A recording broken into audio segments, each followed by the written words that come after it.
Earlier this summer, I had the supreme privilege of getting to spend just a few minutes with Joel Salatin from Polyface Farms.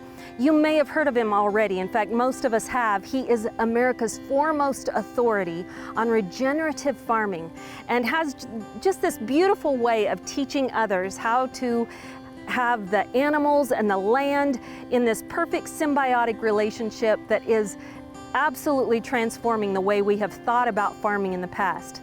If you haven't heard from him, look him up at polyfacefarms.com. He's written so many different books and is just an all-around amazing individual.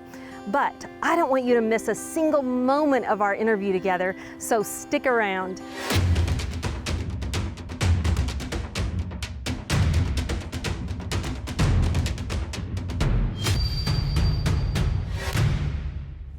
So we're here today with Joel Salatin, and if you have followed him for any length of time, you know what an incredible honor that is for us to take a minute with him. Joel, thank you for being here today. It's my pleasure. I want to ask you, just on a personal level, you are considered almost like the pastor of homesteaders, because you not only have Christ in your heart, yes, and serve him, but you are the utmost authority on how to begin homesteading and regenerative farming and taking care of what God has entrusted us with. So walking down that track of thought, what do events like this Homestead Festival mean to you, and why should somebody be at a place like this?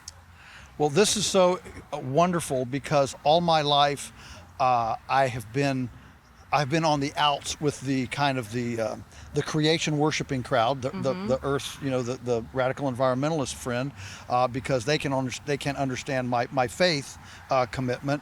They wonder, how can you read the Bible and care for the earth? Because unfortunately, the conservative Christian community, the faith community, has been for decades denigrating, those stupid environmentalists, and you go to a church potluck, and if you dare to ask, how about we go and get actual plates and wash them instead of using styrofoam?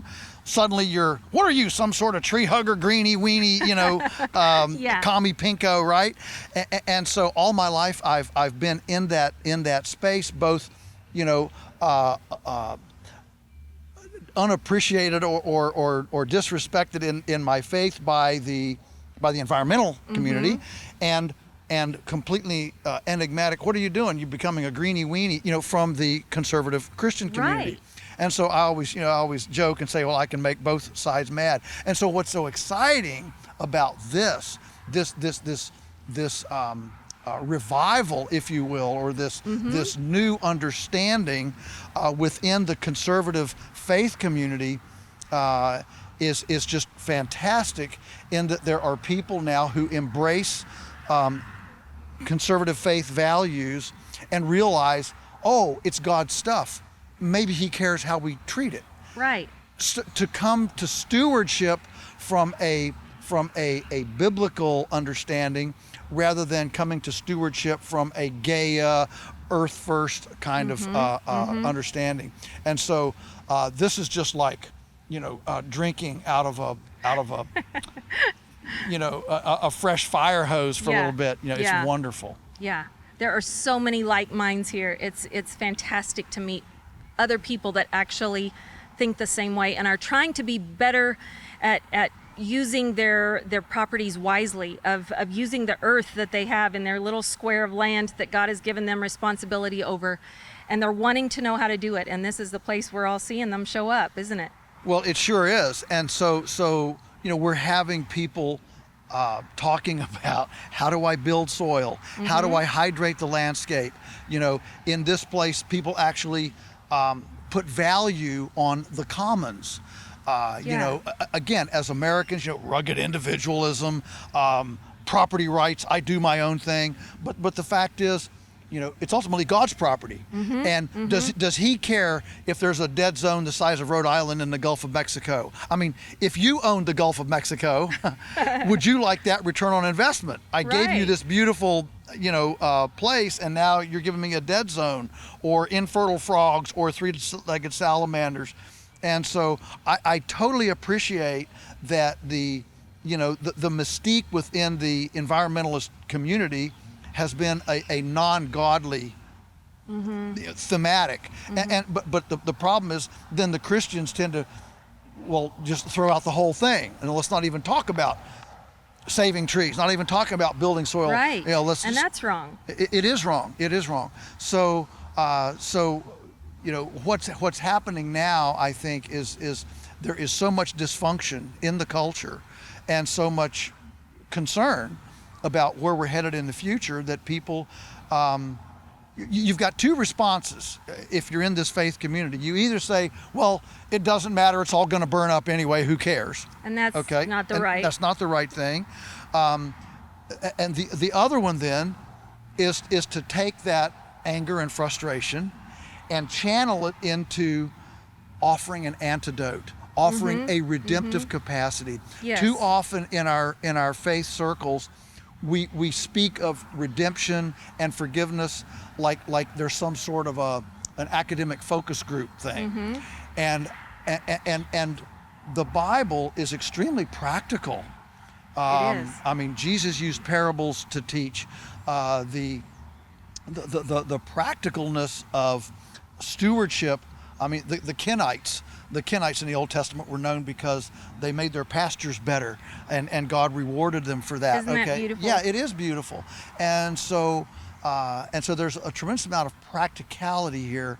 And so what I think we're starting to realize is that we can either be angry and frustrated about where things are, or we can look at this and say, okay, as stewards of God's stuff, how do I bring hope and help to a culture that is hopeless and helpless, so that I can extend that redemptive hand, not just spiritually, but a redemptive hand viscerally into practical living. It's fantastic. I love that. So Joel, for people who are thinking about homesteading, I've talked to a lot of people here at the Homestead Festival who haven't even started, but they're looking for a place to start.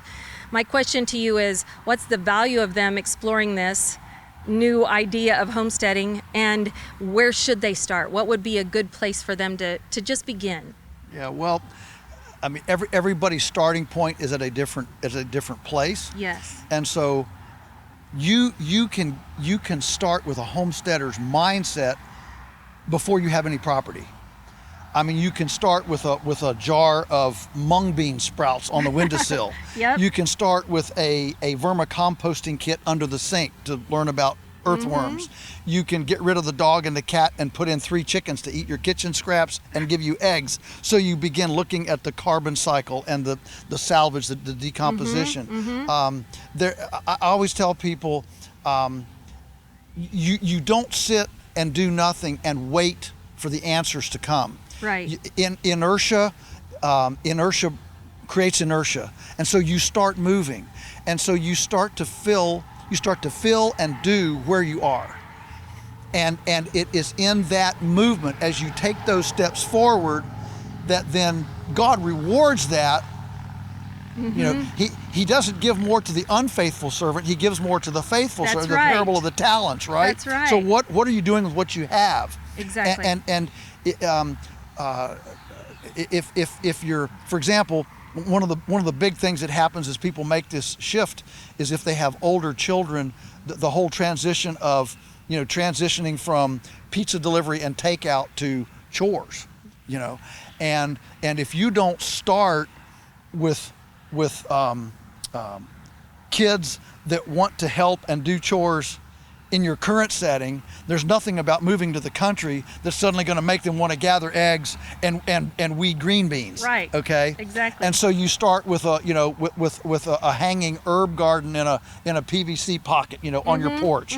You start with who's gonna take over the bean sprouts in the windowsill. You start with and you begin cultivating these principles, these lifestyle changes, long before you make a actual physical move to to another place. Yeah, I love that, because so many people think they have to be on that beautiful property about like we're standing on right now today. Yep. And I know it wasn't like this when he got it. It was a ramshackle little rundown place, and he made it what it is through a lot of sweat and tears. But we always think we have to have the perfect place and the finances in order before we can ever begin. So I appreciate you saying that. And just skill with tools, you know. Right. Learn how to run skills. Go to, you know, you don't need to go to the soccer game.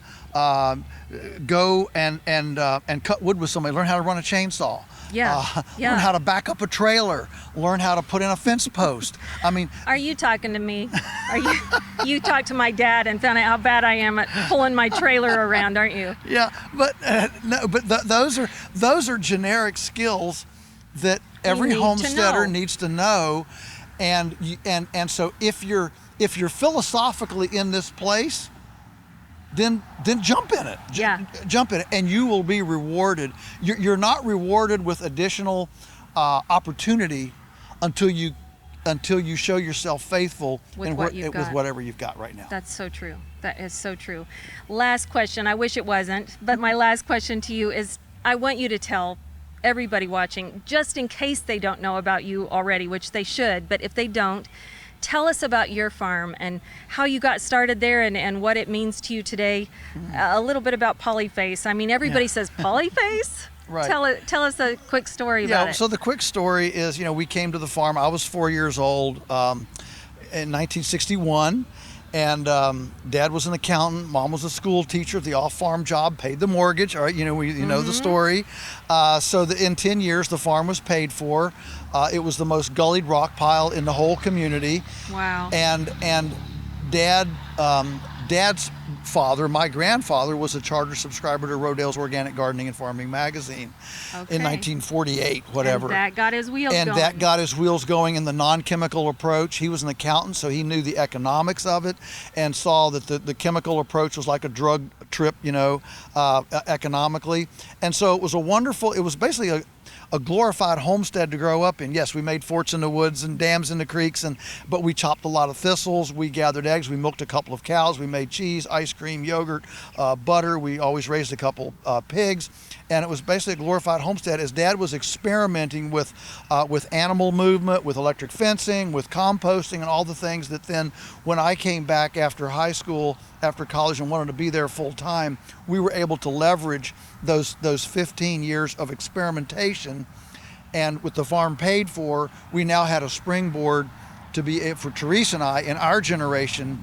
Then we lived in the attic of the farmhouse. We made an attic apartment. We called it our penthouse. We lived on $300 a month. We took our honeymoon in a $50 car that we ran for 3 years. You know, you made do with what you had. We made do with what we had. I mean, she could you know, sew, cook, can. I'm being very sexist here, but you know, she had all of these wonderful skills, and of course, you know, I had the farming behind, and so we just committed ourselves to being there, living frugally, and it was pretty tight, but you know, in about 3 or 4 years, we realized we're going to make it. We're going to make it, and it's been just a pretty dramatic ride ever since. And now you've got books published. How many books have you published now? We're at 15 books. 15 books out. Right. You've got a phenomenal farm that you've even opened to the public to allow people to come and see how to do it for themselves. Right. And learn from watching you and your team. Yeah, we have a 24/7, 365 open door policy. Anyone can come from anywhere in the world to see anything, anytime, unannounced. That's our commitment to transparency, because a lot of people, you know, we don't do third-party certifications. We don't do, you know, government certifications, things like that. What we say is we are patron certified. You know, it's come and see. That's fantastic. That is absolutely fantastic. Thank you so much for being with us today. Now, thank you. I do want you to stick around. I have one last question, so if you stay to the end of this, I want you to hear my last question for Joel. But thank you very much for being with us. God bless you in all you do. May He prosper your books and your farm and your family and marriage and everything that you are doing in the future. Thank you. It's very kind. Thank you.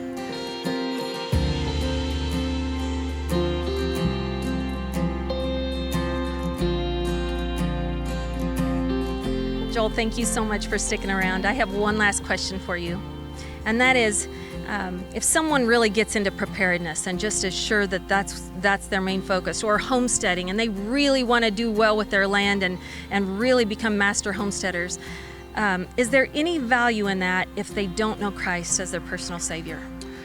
Absolutely not. A relationship with Jesus Christ, knowing what he did, the death, burial, resurrection of Christ, Corinthians, that's the most important thing, because ultimately this is a shadow of things to come. And we're ultimately only participating in a physical object lesson of spiritual truth and divine ownership. And so it all only makes sense when we look beyond the physical. You're exactly right. Thank you so much. All right. Thank you for joining us for this episode. It's getting dark out there. I hope you will go out and be a light wherever you are. God bless you. Bye-bye.